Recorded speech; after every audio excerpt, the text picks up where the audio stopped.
Hello, everyone. My name is Timothy Amaral. Welcome to Persistence in the Adult Classroom, the second in a series of short talks on topics that are central to adult education.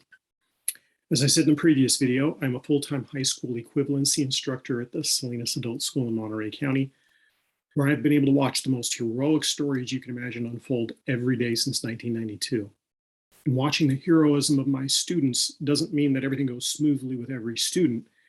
There are many challenges in the field of adult ed, and one of the biggest is that of persistence. It's my opinion that all of the logistical issues around attendance are real and serious, but the single biggest barrier is the stories that we and/or our students tell about their place in an educational system that may not really align with what they truly need. So how do we get them to stay? In the section of her book, Love at Goon Park, where author Deborah Bloom is discussing the research that shows how affection and attention produce measurable improvement in IQ scores for children, she states, our positive emotions grow best in an interactive sense, fostered by how we react to others and how they respond to us. A baby, a child, and even an adult needs at least one person interested and responsive. We grow best in soil cultivated by someone who thinks we matter.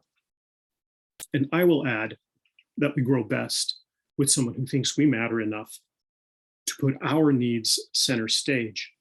And that's a simple statement. You've heard it before in the form of the student-centered classroom, but it's a difficult task to accomplish, especially when you're part of a system of bureaucracy even, that always seems to be caught in the middle of a daily hurricane of 100 different conflicting agendas. So how do you sift through all of the conflicting agendas to find true north for your students? Even for programs that are considered successful, it's not uncommon to see huge numbers of new registrants vanish somewhere between orientation and the first day of class. For those who do make it in the door, it goes without saying that they show up with complex lives and complicated challenges.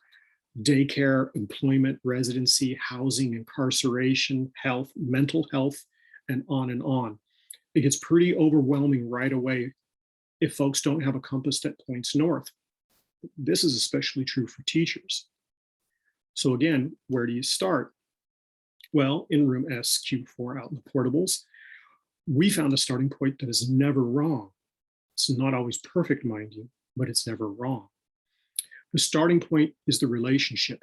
If we focus on building relationships from the beginning, we can create a connected core group, a cohort, and a supportive classroom culture that says you matter.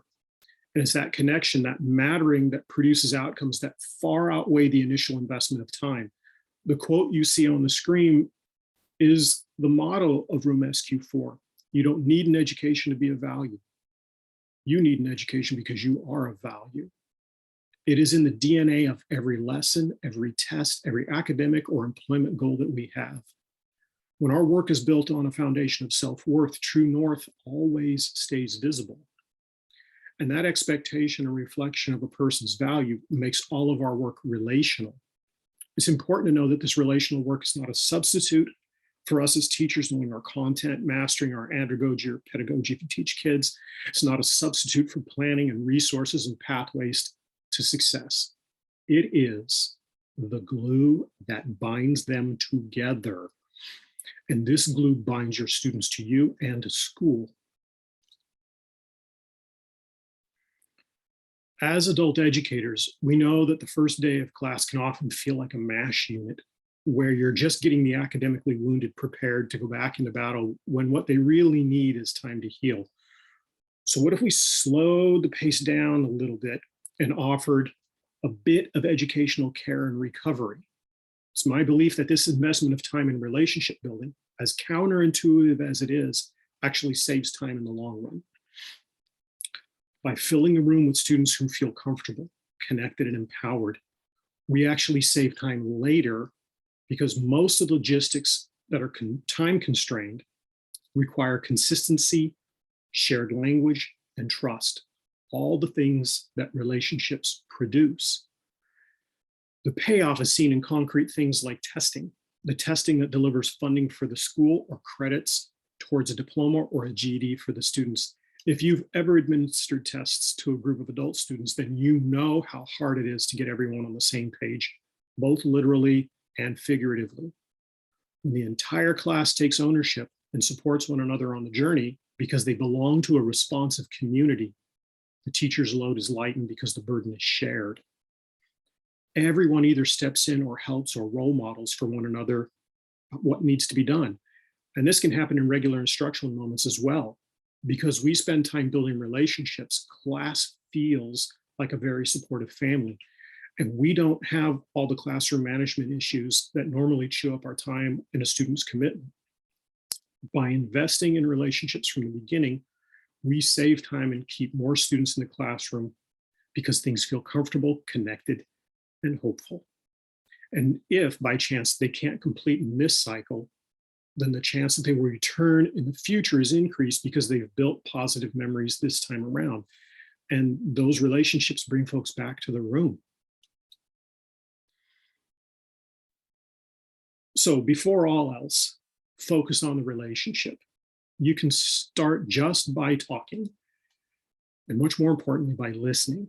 Research has proven all over the planet, in medicine and sales and law and therapy, what have you, and when people feel listened to, the outcomes are much more positive than when they are pushed through the system in the typical industrial style models that we all are part of.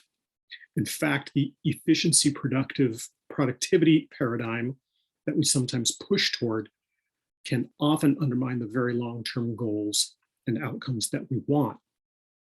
So when you ask, what are your academic goals? Don't forget to say, tell me about yourself. When you ask, what are your career goals? Don't forget to say, tell me what you might need in order to be successful. And when you ask, how long did you go to school? Don't forget to say, tell me the story of how you got here. And then prepare yourself to listen well and stay present for things that may challenge you. Take time to invest in your relationships and hold on to this idea. 5 minutes of conversation produces 5 weeks of attendance. It's slow going initially, but it ultimately pays dividends that are absolutely fabulous. Thank you.